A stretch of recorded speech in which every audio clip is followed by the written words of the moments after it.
নমস্কার বন্ধুরা, আজ আমাদের গন্তব্য মা মনসা মন্দির, যেটি মাদপুর ও জগপুরের মাঝে মহিষা গ্রামে অবস্থিত।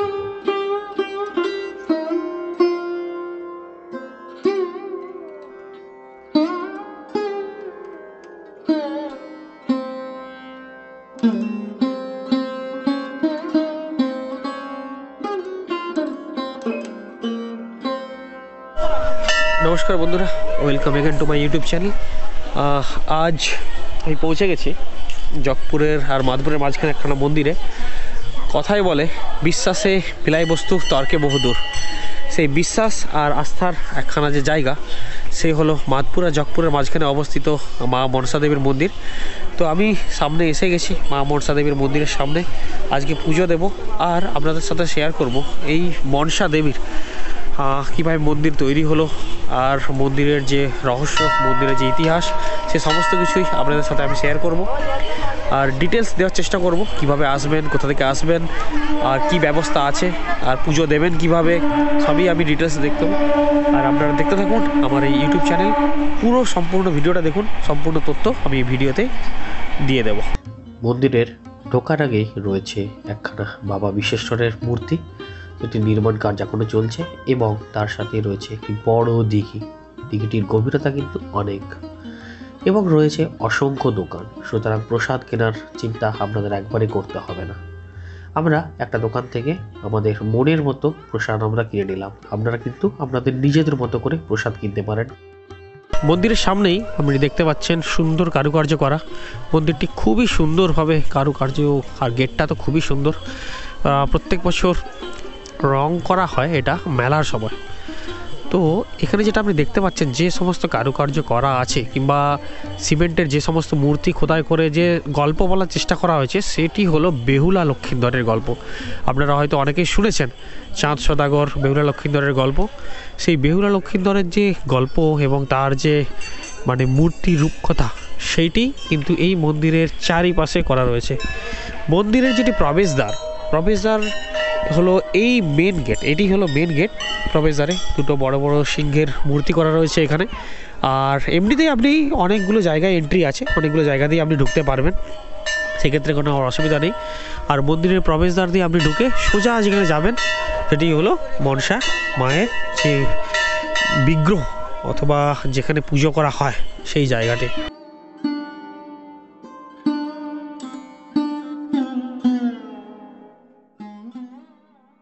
চলুন এবারে আমরা ঢুকি মায়ের আসল মন্দিরে।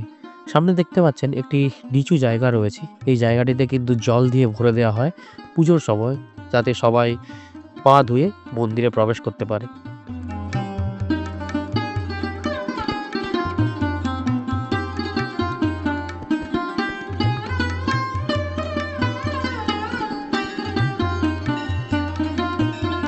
মন্দিরে কিন্তু কোনো রকম পূজারি নেই, আপনাকে নিজেকেই পুজো করতে হবে।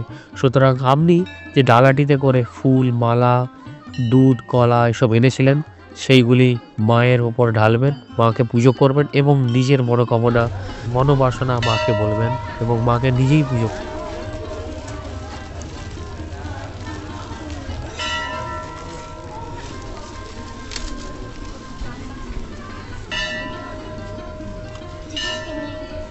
সামনে যেটি দেখতে পাচ্ছেন, সেটি হলো কিন্তু মায়ের আসল বিগ্রহ।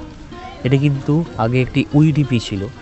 এই উইডিপিটিতে বসবাস করত অসংখ্য সাপ। এখন এটিকে কংক্রিট দিয়ে মুড়ে দেওয়া হয়েছে। সবথেকে আশ্চর্যজনক ব্যাপার হলো, এই বিগ্রহটিতে যতই দুধ, জল এসব ঢালা হোক না কেন, সেই দুধ কিংবা জল যে কোথা দিয়ে বেরোয় বা তার নিষ্ক্রমণ পথ কোথায়, এখনো পর্যন্ত কিন্তু কেউ জানে না। এটি কিন্তু সত্যিই খুব আশ্চর্যজনক ব্যাপার, কারণ প্রত্যেক দিন কয়েক শ লোক, এবং বিশেষ বিশেষ দিনে কয়েক হাজার হাজার লোক এসে কিন্তু মায়ের মাথায় দুধ, জল এসব দিয়ে মাকে পুজো করে যায়।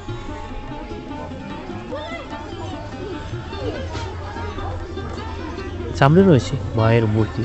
এই মায়ের পায়ে আপনি পুজো দিয়ে আপনার মনোকামনা বলতে পারেন, এবং কিছু দূরে রয়েছে আপনাদের বিভিন্ন মনোকামনা পূর্ণ করার জন্য যে দড়ি বেঁধে যায় তার স্থান।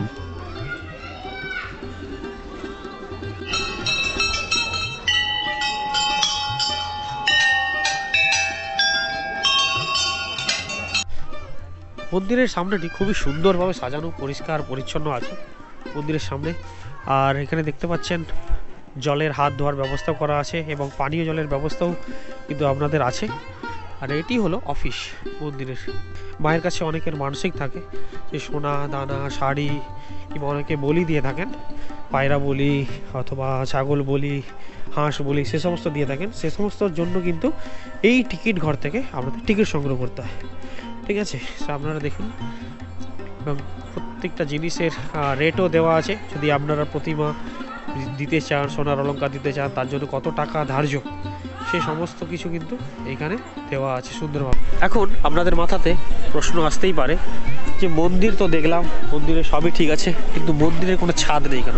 আপনি যদি ভালো করে দেখেন মন্দিরের কাজ চলছে ঠিকই, কিন্তু কোনো ছাদ নেই মন্দিরটিতে, কোনো রকম কোনো আচ্ছাদন নেই। তো এখানে কিন্তু কোনোভাবেই একটা ছাদ নির্মাণ করতে পারেনি। যেই ছাদ নির্মাণ করতে গেছে ছাদ কিন্তু হয় ভেঙে পড়ে গেছে, না হলে কোনোভাবে কিছু হয়েও কিংবা কেউ আহত হয়েছে, ছাদ কিন্তু নির্মাণ করা যায়নি।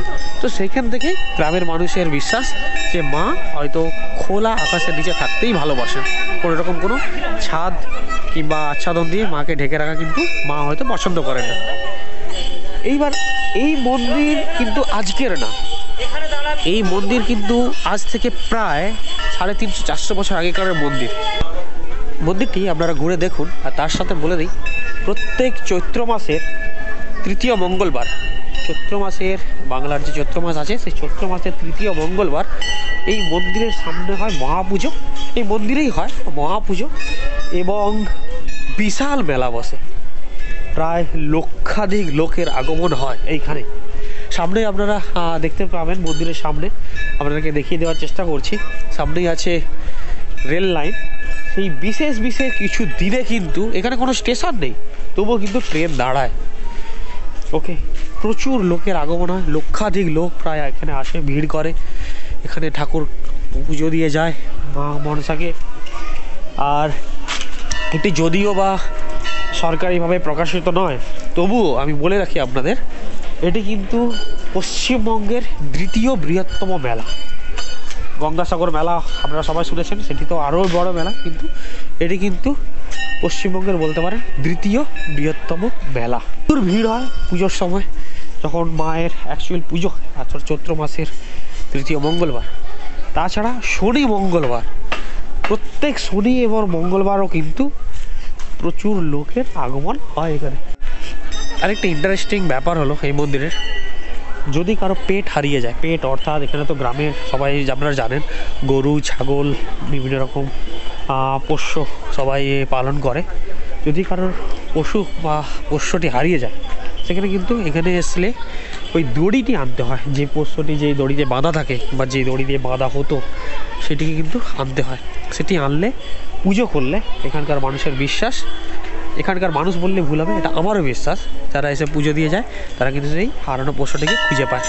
সামনে দেখতে পাচ্ছেন সুন্দর এই বিস্তীর্ণ গ্রাউন্ডে পুরো মেলায় দোকানদার মানুষ সব ছেয়ে থাকে, আর সুলভ শৌচালয়ের ব্যবস্থাও করা আছে এবং সামনে কিন্তু খাওয়ার দোকানও আছে, ভাতের হোটেল কিংবা আপনারা যদি টিফিন করেন তারও দোকান আছে, ফুচকা চপ এসবের দোকান তো আছে। সো মেদিনীপুরের মানুষ আমরা, এখানকার কিন্তু আপনারা যদি আসেন শহর থেকে বুঝতে পারবেন মুড়ি চপ এখান থেকে খুবই জনপ্রিয় খাবার, সুতরাং আমিও ভালোবাসি। তো আজকে চট করে কিনে নেবো এখান থেকে মুড়ি আর চপ, কারণ এখানকার চপ খুবই টেস্টি হয়। এবারে বলে দিই আপনি কি করে আসবেন। আপনি যদি হাওড়া থেকে আসেন তাহলে মাদপুর কিংবা জগপুর এই দুটো স্টেশনের যে কোনো একটিতে নামলেই কিন্তু আপনারা এখানে আসতে পারবেন। জগপুর এবং মাদপুর থেকে অসংখ্য টোটো সার্ভিস রয়েছে এবং টোটোকে বললেই ওরা কিন্তু আপনাকে এই মন্দিরে পৌঁছে দেবে, সুতরাং জার্নি নিয়ে আপনাদের কোনো অসুবিধা হওয়ার কথাই নয়। আশা করি ভিডিওটি আপনাদের ভালো লেগেছে। যদি ভিডিওটি ভালো লেগে থাকে তাহলে লাইক শেয়ার সাবস্ক্রাইব করতে ভুলবেন না। মা মনসা আপনাদের সবার মঙ্গল করুন এবং আপনারা খুব ভালো থাকুন। আজকের মতো চলি, আসছি আবার পরের ভিডিও নিয়ে। ধন্যবাদ।